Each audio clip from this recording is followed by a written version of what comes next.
रात के सन्नाटे में अमृतसर की गलियों से एक नारा गूंजता है, कभी धीमा, कभी तेज, और फिर अचानक खामोशी छा जाती है। ये आवाज सिर्फ एक नारे की नहीं, बल्कि उस कहानी की है जिसने दशकों तक पंजाब, दिल्ली और पूरी दुनिया में बसे सिख समुदाय को बेचैन रखा। इस कहानी का नाम है खालिस्तान। खालिस्तान कोई एक दिन में पैदा हुआ ख्याल नहीं था। इसकी जड़ें बहुत गहरी हैं और इसकी परछाइयां बहुत दूर तक फैली हुई है। इसे समझने के लिए हमें वक्त में पीछे जाना होगा, उस दौर में जब पंजाब सिर्फ एक जमीन नहीं बल्कि एक पहचान हुआ करता था। 1947 का बंटवारा। लकीर खींची गई और उस लकीर ने पंजाब को दो टुकड़ों में बांट दिया। लाखों लोग उजड़े, कत्लेआम हुआ, काफिले लाशों में बदल गए। सिख समुदाय के लिए यह सिर्फ सियासी हादसा नहीं था, बल्कि एक गहरा जख्म था। गुरुद्वारे पाकिस्तान में रह गए, जमीनें छूट गईं और भरोसा टूट गया। यही से एक सवाल जन्म लेने लगा, अगर हमारा अपना मुल्क होता तो क्या ऐसा होता? आजादी के बाद भारत बना, लेकिन हर समुदाय की उम्मीदें पूरी नहीं हुई। सिखों को लगा कि उनकी कुर्बानियों को वो पहचान नहीं मिली जिसकी उन्हें उम्मीद थी। भाषा का सवाल उठा, पंजाबी को जगह चाहिए थी। पानी का सवाल उठा, नदियां बह रही थीं, लेकिन किसान प्यासा था। रोजगार, हक और इज्जत, हर मुद्दे में नाराजगी जमा होती चली गई। 1950 और 60 के दशक में यह नाराजगी ज्यादातर सियासी और शांत थी। आनंदपुर साहिब रेजोल्यूशन आया, जिसमें ज्यादा स्वायत्तता की मांग रखी गई। बात अलग मुल्क की नहीं, बल्कि अपने हक की थी। लेकिन दिल्ली में इसे शक की नजर से देखा गया। जो मांगे थीं, वो सुनी कम गईं, दबाई ज्यादा गई। और फिर आया 1970 का दशक, एक ऐसा दौर जब पंजाब में हरियाली भी थी और बेचैनी भी। हरित क्रांति ने खेतों को तो भर दिया, लेकिन किसानों की जेबें खाली ही रहीं। इसी माहौल में एक नाम तेजी से उभरा, जरनैल सिंह भिंडराम वाले। भिंडराम वाले कोई आम नेता नहीं थे। उनकी आवाज में गुस्सा भी था और गुरबानी भी। वो सिख पहचान, नशाखोरी और जुल्म के खिलाफ बोलते थे। नौजवान उनकी तरफ खींचने लगे। कुछ ने उन्हें मसीहा माना, कुछ ने आग लगाने वाला। लेकिन एक बात साफ थी, पंजाब अब खामोश नहीं रहने वाला था। धीरे धीरे बातें बदलने लगी। हक की मांग अलग पहचान में बदली, पहचान अलग देश के ख्याल में। खालिस्तान, एक ऐसा देश जहां सिख खुद हुकूमत करेंगे, अपनी मर्यादा के साथ।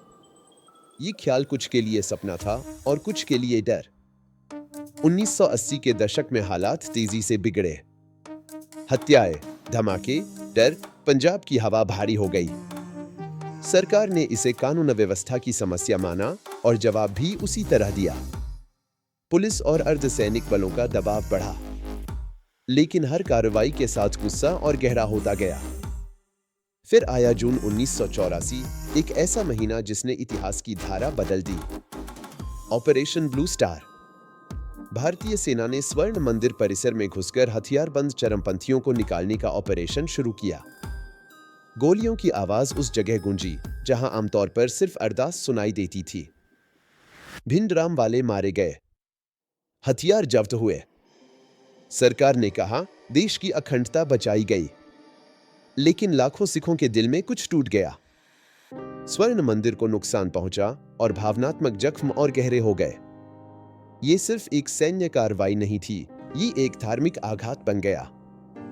और फिर बदले की आग भड़की। अक्टूबर 1984, प्रधानमंत्री इंदिरा गांधी की उनके ही सिख अंगरक्षकों ने हत्या कर दी। इसके बाद दिल्ली और देश के कई हिस्सों में जो हुआ, वो इंसानियत पर धब्बा है। सिखों का कत्लेआम हुआ, घर जलाए गए और इंसाफ कहीं नजर नहीं आया। इन दंगों ने खालिस्तान के ख्याल को और ताकत दी। जो लोग अब तक चुप थे, वो भी सवाल पूछने लगे। कई नौजवान हथियार उठाने लगे। पंजाब एक युद्ध भूमि बनता चला गया। लेकिन हर कहानी का एक मोड़ होता है। 1990 के दशक में थकान आने लगी। हिंसा ने सब कुछ निगल लिया था, बेकसूर लोग, सिख भी, हिंदू भी। पुलिस ने सख्त कार्रवाई की, कई बार गैर कानूनी तरीकों से। धीरे धीरे उग्रवाद कमजोर पड़ा। आम लोग शांति चाहते थे। आज पंजाब काफी हद तक शांत है, खेत फिर से हरे हैं, बाजार गुलजार है। लेकिन खालिस्तान का नाम पूरी तरह खत्म नहीं हुआ। ये अब ज्यादातर जमीन पर नहीं बल्कि जहन में जिंदा है। खास तौर पर विदेशों में कनाडा, ब्रिटेन, अमेरिका, जहां बड़ी सिख आबादी रहती है। वहां रैलियां होती हैं, रेफरेंडम की बातें होती हैं, सोशल मीडिया पर नारे चलते हैं। कुछ लोग इसे इंसाफ की लड़ाई कहते हैं, कुछ इसे बीता हुआ भूत। भारत सरकार इसे आज भी राष्ट्रीय सुरक्षा का मुद्दा मानती है। उसका कहना है कि ये मुट्ठी भर लोगों की आवाज है जिसे बाहर से हवा दी जा रही है। वही समर्थक कहते हैं कि जब तक 1984 का इंसाफ नहीं होगा, सवाल जिंदा रहेगा। तो सवाल ये है, क्या खालिस्तान आज भी एक हकीकत है या सिर्फ एक जज्बाती याद? क्या ये आने वाले वक्त में फिर सिर उठाएगा या इतिहास की किताबों में सिमट कर रह जाएगा? शायद सच इन दोनों के बीच कहीं है।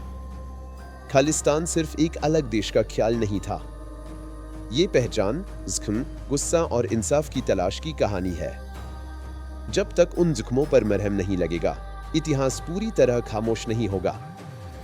क्योंकि कुछ कहानियां किताबों में नहीं, लोगों के दिलों में लिखी जाती हैं।